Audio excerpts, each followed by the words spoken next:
In most religions around the world, there has been devised the general concept of heaven and hell.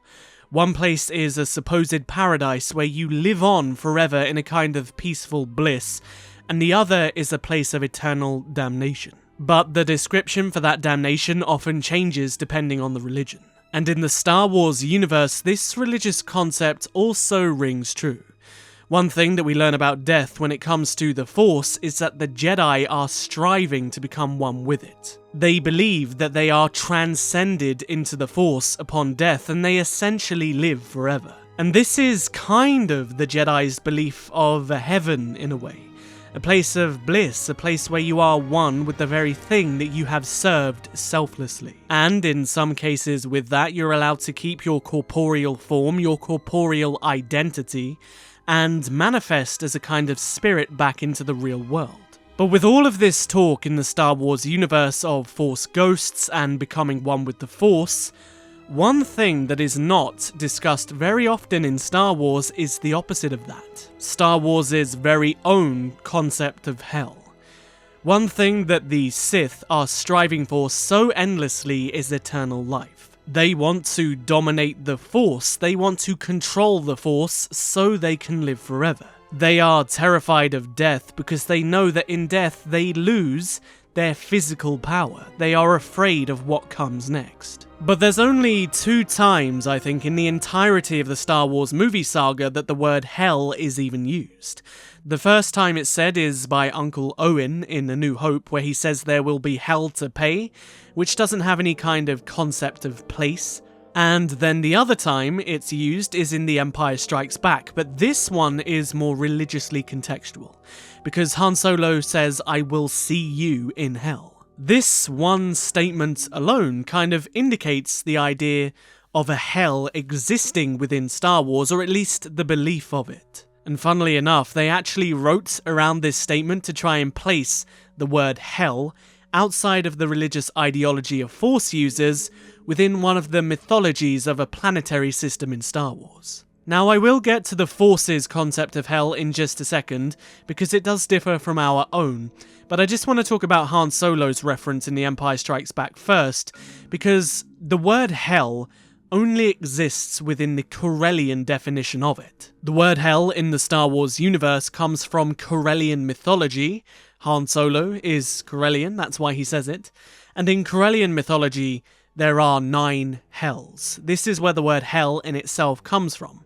But the actual idea of eternal damnation in the afterlife is often consistent across the Star Wars universe. And when it comes to the Force, and when it comes to the Jedi and the Sith and whatnot, there is a kind of concept that is the opposite of Force oneness, and the opposite of a kind of Jedi heaven.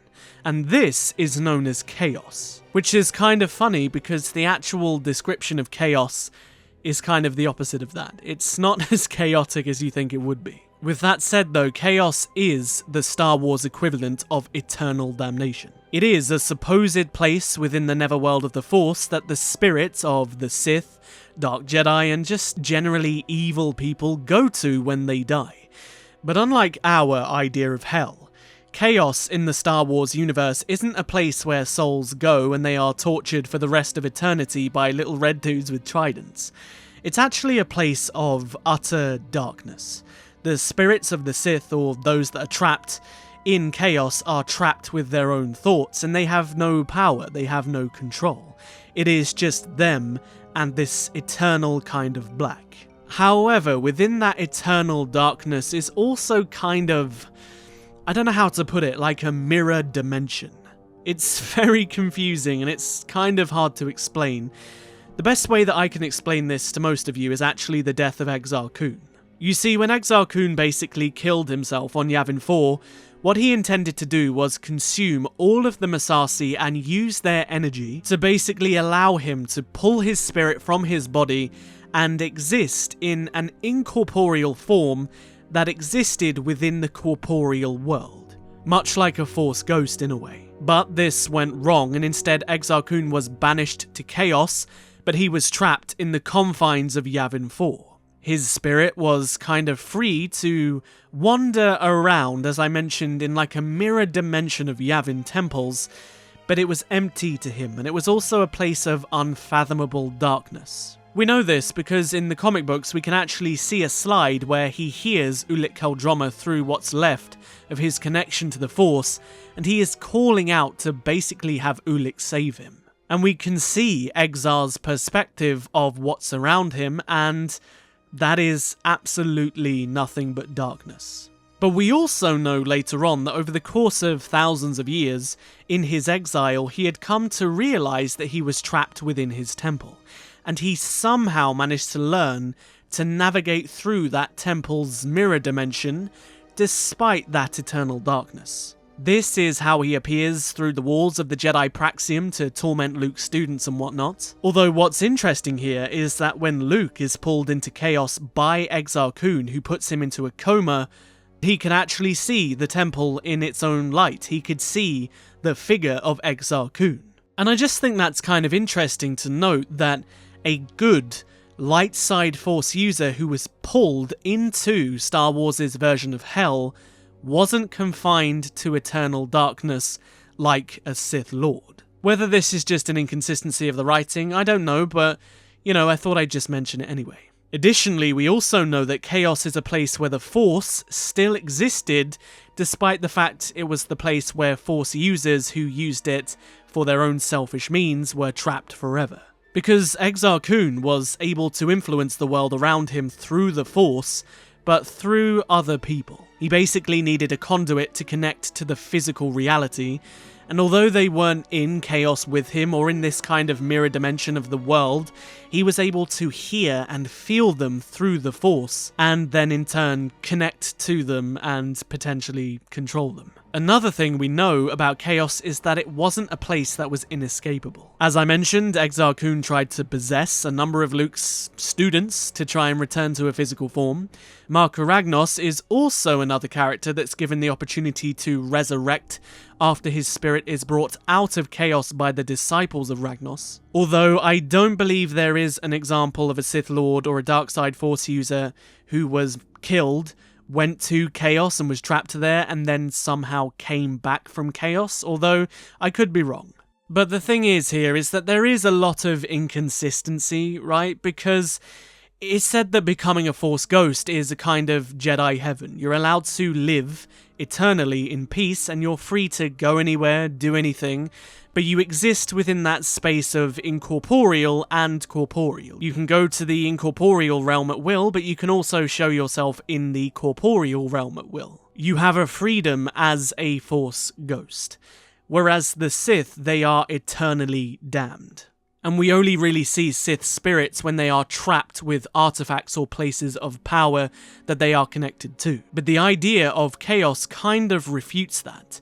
Chaos instead claims that the Sith spirits are trapped within mirrored dimensions that are placed in eternal darkness, that then have nothing in them besides a slight glimmer of the Force and themselves. But that is inconsistent, like I said, because as I mentioned Marka Ragnos a minute ago, it was said that his spirit could be seen wandering around Yavin 4 during the Old Republic, but technically he shouldn't be able to do that because his spirit was trapped on Korriban. If he was able to just kind of project himself across the galaxy, then it kind of defeats the purpose of a Sith spirit being trapped in eternal darkness within a specific thing or a place that's connected to their deaths. All of that aside though, I think the idea of Chaos, or Star Wars' version of Hell, is something that could be touched upon in future stories or could have its own representation in future stories. I mean, right now, in all of the new Star Wars canon stories, we're not really getting anything from the perspective of the bad guys. And I believe that a really awesome story could be told from the perspective of an ancient Sith Lord trying to escape chaos. But, I could blabber on all day about interesting or unique ways of Star Wars telling future stories, but we all know that's never going to happen. What can I say? I'm just looking forward to my next original trilogy story about the rebellion and the Empire again. Anyway, do you think that the concept of chaos, or just a concept of Star Wars Hell, is a good thing? Because I personally believe we do have a heaven in Star Wars, so we kind of need the opposite of that. Let me know down in the comment section below what you think. As always, if you enjoyed the video, don't forget to hit the like button.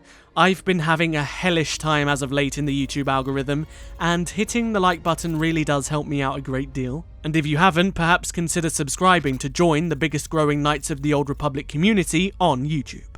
I'll see you guys in the next video.